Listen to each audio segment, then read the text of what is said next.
gotten this award, but Private First Class Watanabe Nakamura. After an attack on Pearl Harbor, he was forced to live in an internment camp, like so many other Japanese Americans, like my good friend Danny Inoue, who was a hero himself, put in an internment camp. But still, he signed up to serve our nation during World War II and the Korean War.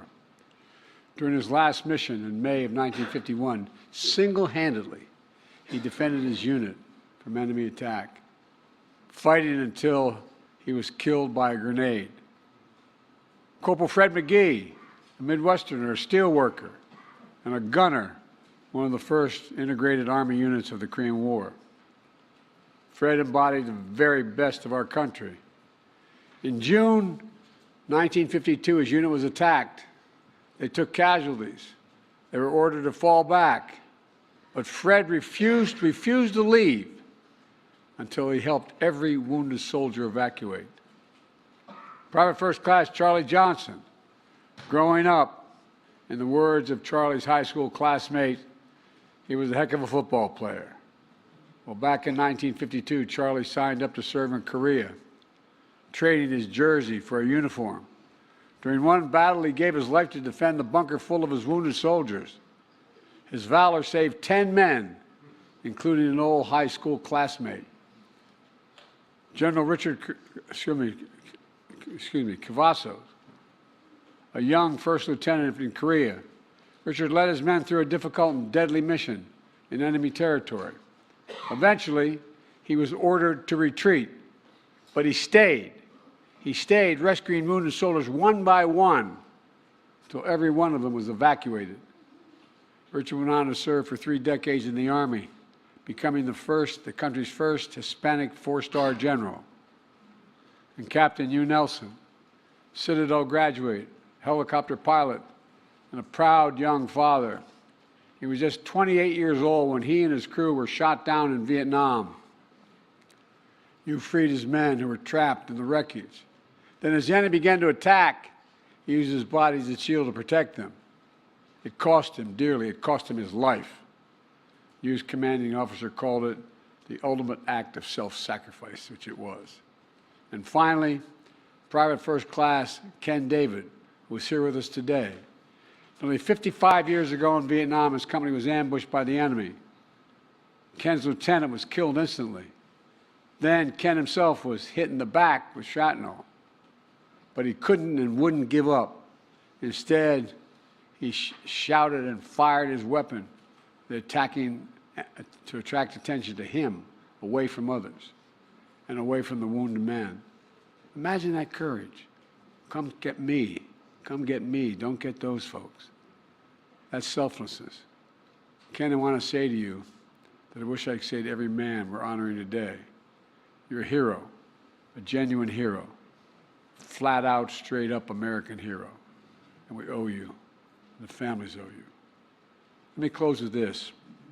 As I said earlier, these are my final days as Commander-in-Chief. It's been the greatest honor of my life to be entrusted with the greatest fighting force in the history of the world. They're the finest military in the history of the world. And every day their integrity, their patriotism, their courage. And to learn these stories of Americans like Bruno and Arturo and Fred and Charlie and Richard and you, Ken. Americans who have not only fought for our nation, but who embody the very best our nation has to offer. Let me also say this. Today we award these individuals a Medal of Honor. But we can't stop here. Together as a nation, it's up to us to give this medal meaning, to keep fighting for one another, for each other, to keep defending everything these heroes fought for and many of them died for. The ideals of America, the freedom we cherish, the democracy that has made our progress possible. And remember, we are the only nation in the world built on an idea. Every other nation is built based on geography, ethnicity, or religion. But we are our only nation based on an idea. The idea is that we hold these truths to be self-evident. All men and women are created equal and deserve to be treated equally throughout their entire lives. We haven't always lived up to it. We've never, ever, ever walked away from it. Today we must say clearly, we never, ever, ever will. Now it's my great honor to ask Lieutenant Colonel Anthony Litsky, the Medal of Honor, to read the Medal of Honor citations. And thank you all for being here, and God bless you. May God also protect our troops who are still engaged. Thank you.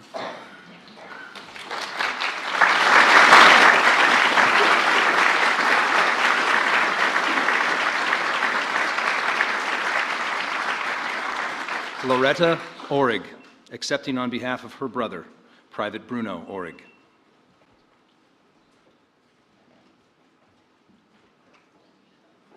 Attention to orders. The President of the United States of America, authorized by Act of Congress March 3, 1863, has posthumously awarded, in the name of Congress, the Medal of Honor to Private Bruno R Orig, United States Army, for conspicuous gallantry and intrepidity at the risk of his life above and beyond the call of duty. Private Bruno R Orig distinguished himself by acts of gallantry and intrepidity above and beyond the call of duty while serving with Company G, 23rd Infantry Regiment, 2nd Infantry Division in the vicinity of Cheopyeong-ni, Korea, on February 15, 1951. While returning from a wire-laying mission, Private Orig observed a number of his comrades who had been wounded in a fierce enemy attack that was still in progress. With complete disregard for his own safety, Private Orig went to the aid of these men and remained in an exposed position in order to administer first aid to them. With the assistance of several comrades from the company command post, Private Orig began removing the wounded to a place of safety. While returning from one of these trips, Private Orig noticed that all except one man of a machine gun crew had been wounded. Without hesitation, he volunteered to man the weapon. Remaining in this position, Private Orig placed such effective fire on the enemy that a withdrawing friendly platoon was able to move back without a single casualty. Private Orig continued to inflict heavy casualties on the enemy until the company positions were overrun. Later that day, when the lost ground was recaptured, Private Orig was found dead beside his weapon, and the area in front of his gun was littered with enemy dead. Private Orig's extraordinary heroism and selflessness above and beyond the call of duty were in keeping with the highest traditions of military service and reflect great credit upon himself, his unit, and the United States Army.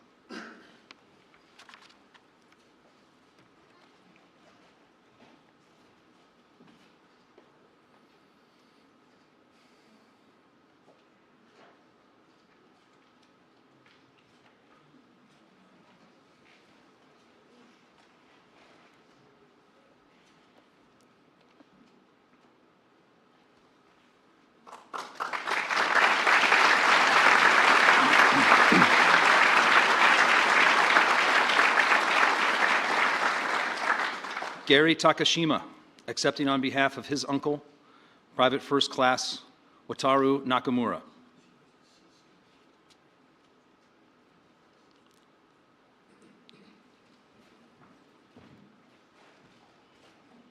Attention to orders. The President of the United States of America, authorized by Act of Congress March 3, 1863, has posthumously awarded, in the name of Congress, the Medal of Honor to Private First Class Wataru Nakamura, United States Army, for conspicuous gallantry and intrepidity at the risk of his life above and beyond the call of duty. Private First Class Wataru Nakamura distinguished himself by acts of gallantry and intrepidity above and beyond the call of duty while serving with Company I, 38th Infantry Regiment, 2nd Infantry Division in the vicinity of Cheopyeong-ni, Korea, on May 18, 1951. At about daybreak of that date, Private First Class Nakamura volunteered to check and repair a communications line between his platoon and the command post. As he made his way along the line in the early morning half-light, he was brought under fire by an enemy force that had surrounded friendly positions and were threatening to break the company defense lines.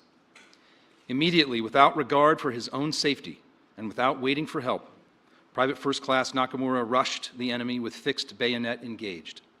Single-handedly, he attacked and destroyed a hostile machine gun nest and drove the enemy from several of the bunkers they had captured. When his ammunition was depleted, he withdrew under intense enemy fire. Then he met an ammunition party ascending the hill. Quickly briefing the officer in charge, Private First Class Nakamura rearmed himself and, covered by the fire of the officer and two comrades, returned the attack. In a fierce charge, he killed 3 of the enemy in one bunker and killed and seriously wounded another in the last enemy-held bunker. Continuing to press the attack, he fell mortally wounded by an enemy grenade.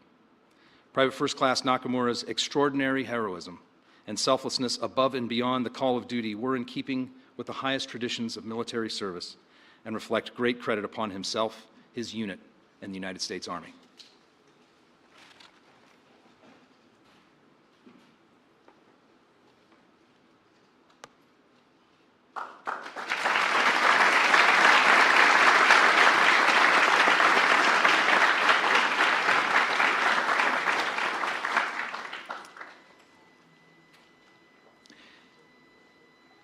Victoria Seacrest, accepting on behalf of her father, Corporal Fred McGee.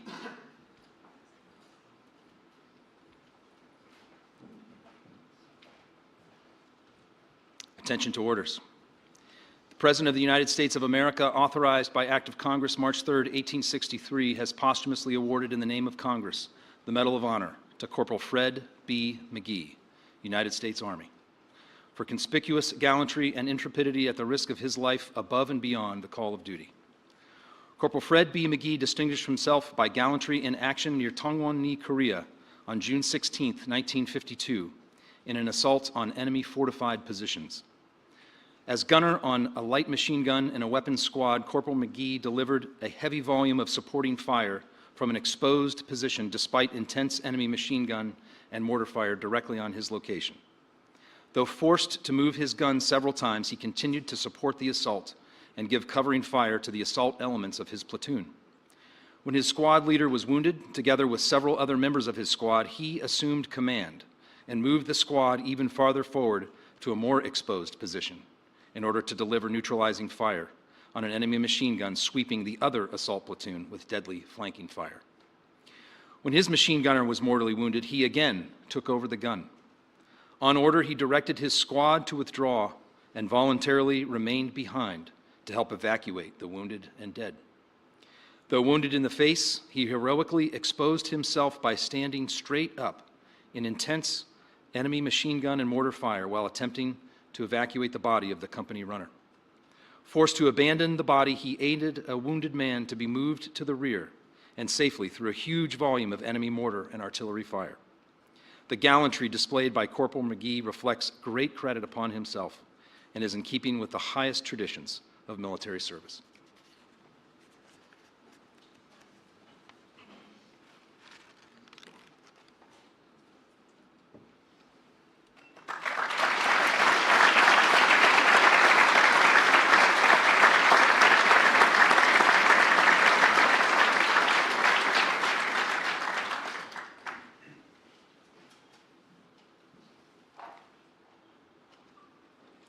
Dr. Juanita Mendez, accepting on behalf of her brother, Private First Class Charles Johnson.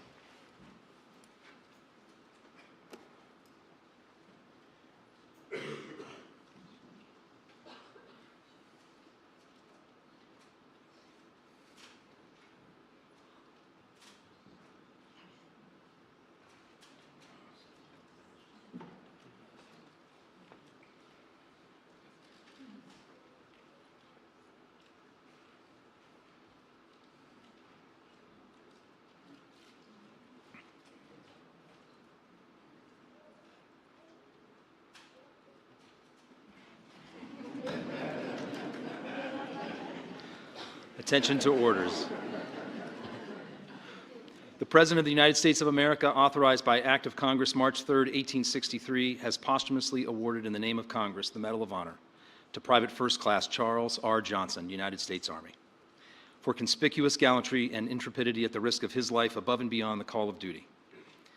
Private First Class Charles R. Johnson distinguished himself by conspicuous gallantry and intrepidity beyond the call of duty while defending Outpost Harry against overwhelming odds and making the ultimate sacrifice to save the lives of his comrades in the Republic of Korea during the period of June 11, 1953 to June 12, 1953.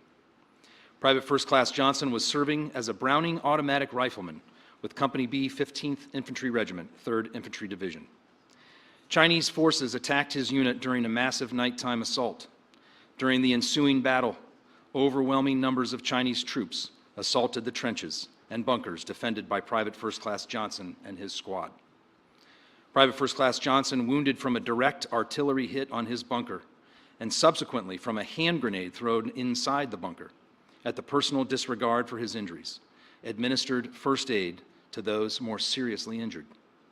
Understanding the seriousness of the situation and being under direct fire from the enemy, Private First Class Johnson personally dragged a wounded soldier to the safety of a secure bunker, stopping intermittently to aid injured soldiers and kill several enemy troops in hand-to-hand combat. Departing the safety of the second bunker, he conducted a search for weapons and ammunition, and then returned to rearm everyone.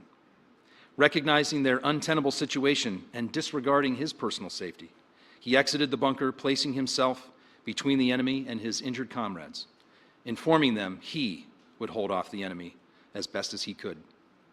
His brave and selfless efforts were directly attributed to saving the lives of as many as 10 soldiers. Private First Class Johnson's extraordinary actions in close combat with the enemy, his unyielding courage and bravery, and profound concern for his fellow soldiers are in keeping with the highest traditions of military service and reflect great credit upon himself, his unit, and the United States Army.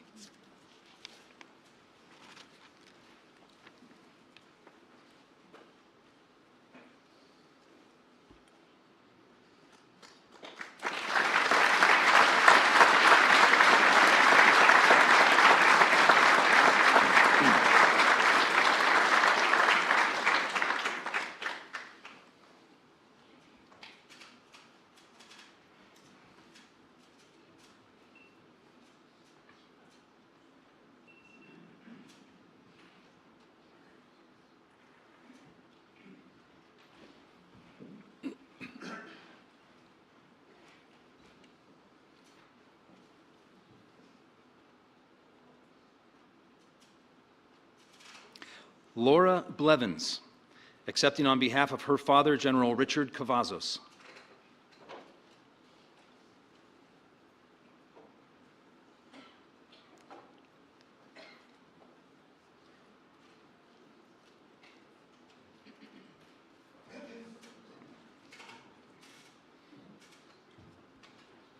Authorized by Act of Congress, March 3, 1863, has posthumously awarded in the name of Congress the Medal of Honor to First Lieutenant Richard E. Cavazos, United States Army, for conspicuous gallantry and intrepidity at the risk of his life above and beyond the call of duty. First Lieutenant Richard E. Cavazos distinguished himself by acts of gallantry and intrepidity above and beyond the call of duty while serving as the company commander, Company E, 2nd Battalion, 65th Infantry Regiment, 3rd Infantry Division, on June 14th to 15th, 1953, in the vicinity of Sagimak, Korea. On the night of June, the outpost, with the mission of destroying the personnel and installation thereon. During the initial attack, First Lieutenant Cavazos led his men through intense enemy mortar and artillery fire. Upon entering the trenches, fierce close combat ensued, during which First Lieutenant Cavazos directed heavy fire on the enemy in their positions. When an extremely intense enemy mortar and artillery barrage hit his position, First Lieutenant Cavazos withdrew the company and regrouped his men. Twice more, he led his men through intense enemy fire in assaults on the enemy position, destroying vital enemy fortifications and personnel. During the entire assault, First Lieutenant Cavazos gave effective commands and words of encouragement to his men, and by his personal example and leadership, inspired them to heroic heights of achievement. When ordered to withdraw his company, First Lieutenant Cavazos complied, but remained alone on the enemy outpost to search for missing men. Although exposed to enemy fire, First Lieutenant Cavazos located 5 battle casualties and evacuated each, one by one, to a point on the reversed slope of a nearby hill where they could be safely recovered by friendly forces. Returning to the battlefield, he found a small group of men who had become separated from the main assaulting force and personally led them to safety. When informed that there were still men missing, First Lieutenant Cavazos again returned to the scene of the battle, where he located and led another small group of men to safety.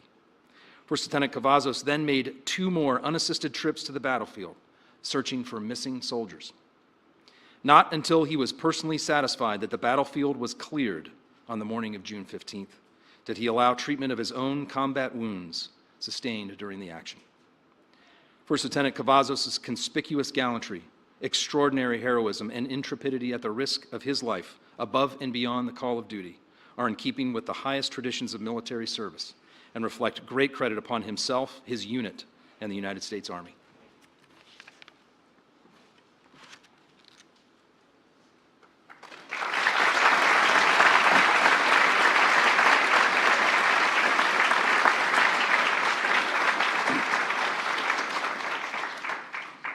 Deborah Nelson McKnight, accepting on behalf of her father, Captain Hugh Nelson.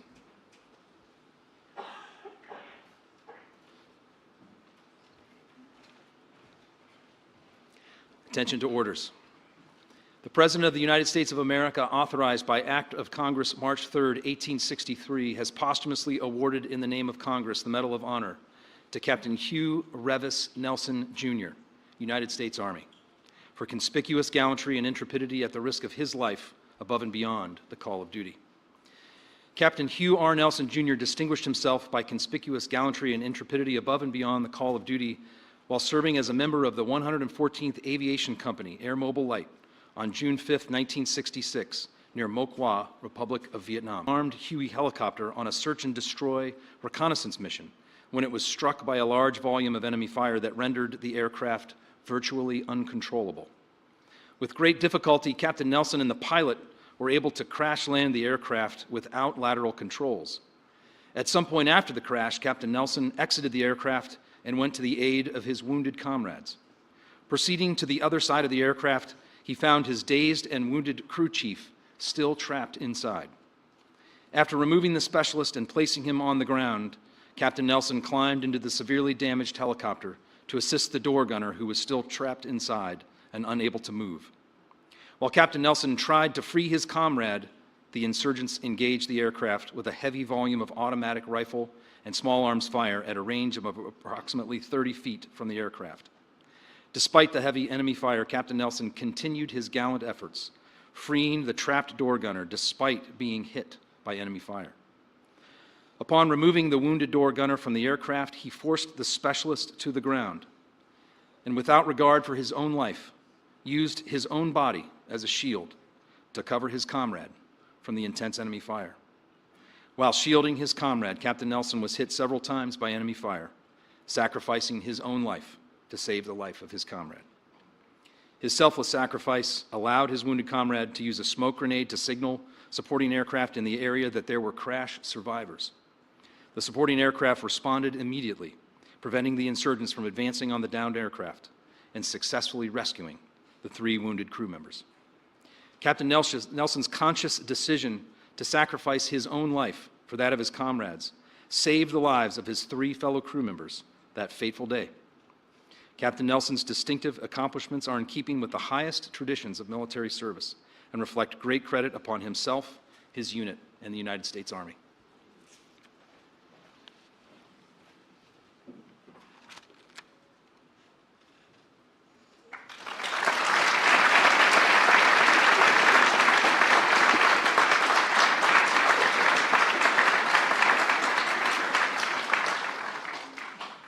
Specialist, 4th Class, Kenneth David.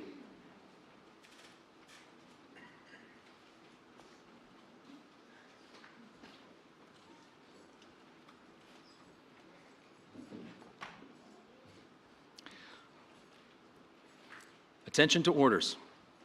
The President of the United States of America, authorized by Act of Congress March 3, 1863, has awarded in the name of Congress the Medal of Honor to Private First Class Kenneth J. David, United States Army, for conspicuous gallantry and intrepidity at the risk of his life above and beyond the call of duty.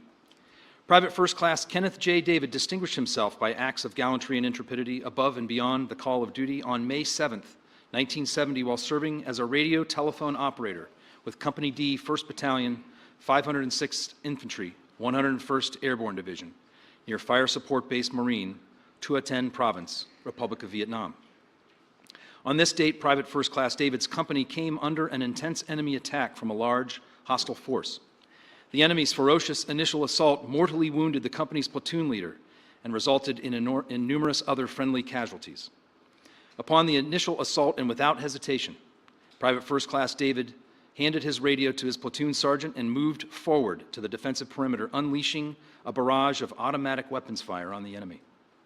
From this location, Private First Class David bitterly resisted all enemy efforts to overrun his position. Realizing the impact of the enemy assault on the wounded who were being brought to the center of the perimeter, Private First Class David, without regard for his own life, moved to a position outside of the perimeter while continuing to engage the enemy. Each time the enemy attempted to concentrate its fire on the wounded inside the perimeter, Private First Class David would jump from his position and yell to draw the enemy fire away from his injured comrades and back to himself. Refusing to withdraw in the face of the concentrated enemy fire now directed toward him, he continued to engage the enemy. Although wounded by an exploding satchel charge and running perilously low on ammunition, he tossed hand grenades toward the attackers to effectively counter their fire. The unit's medic, realizing that Private First Class David had been injured, moved to his position to provide aid, but Private First Class David assured him that he was okay and continued to fight on. Private First Class David's courageous and selfless actions continued to draw the enemy fire away from the incoming medevac helicopters, allowing the wounded to be safely evacuated. After Allied reinforcements fought their way to his company's position, Private First Class David carried a wounded comrade to a sheltered position. He then returned to the contact area and continued to engage the enemy and provide covering fire for the wounded until the enemy broke contact and fled. Extraordinary heroism and intrepidity at the risk of his life, above and beyond the call of duty, are in keeping with the highest traditions of military service and reflect great credit upon himself, his unit, and the United States Army.